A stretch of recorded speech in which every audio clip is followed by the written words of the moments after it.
గురునాథం గారు Marxist party జిల్లా committee సభ్యులు.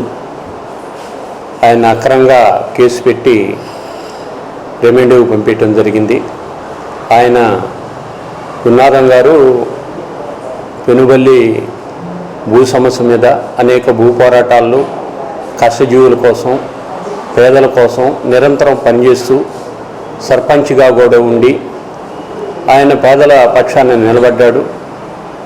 ఆ సందర్భంగా అనేక కేసులు ఈ జిల్లాలో ఉండేటువంటి భూ సమస్యల మీద పనిచేసే క్రమంలో అందరి మీద కూడా కేసులు వచ్చి అదే పద్ధతిలో గురునాథం అన్న మీద కూడా కేసు వచ్చింది.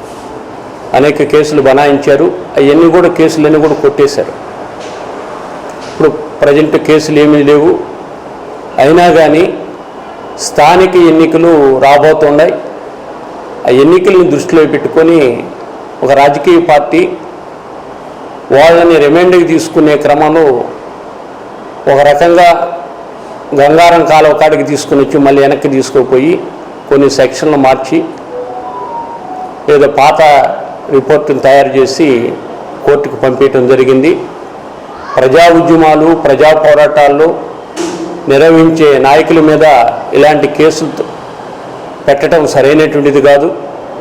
అదేవిధంగా మొన్న పేదల పక్షాన ఈరోజు రైతులకి యూరియా సక్రమంగా ఇవ్వటం లేదు, యాప్ ద్వారా ఒక్క కట్ట మాత్రమే ఇస్తామనేటువంటిది చెప్పినప్పుడు రైతుల పక్షాన్ని నిలబడి రాస్తారోకో చేసిన దానికి ఇలాంటివన్నీ కూడా దృష్టిలో పెట్టుకుని ప్రజా ఉద్యమాలను అణిచేసేదానికి ప్రజా నాయకులుగా ఉన్నటువంటి గురునాథం గారి మీద ఈరోజు అలాంటి కేసులు పెట్టి రిమాండ్కి పంపితే ఇది దుర్మార్గమైనటువంటి చర్య.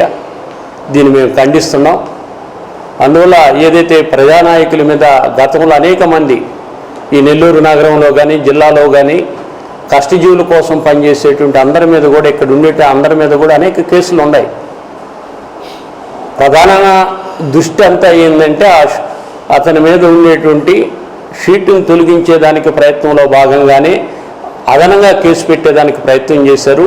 ఈ స్థానిక ఎన్నికలకు సంబంధించినటువంటిది రేపు జరగబోయేటువంటి దూరంగా ఉంచేదానికి ఇప్పుడు ఉండేటువంటి ఒక రాజకీయ పార్టీ ప్రధానంగా ముందుండి దీన్ని నడిపిస్తుంది. దీన్ని మేము తీవ్రంగా ఖండిస్తున్నాం.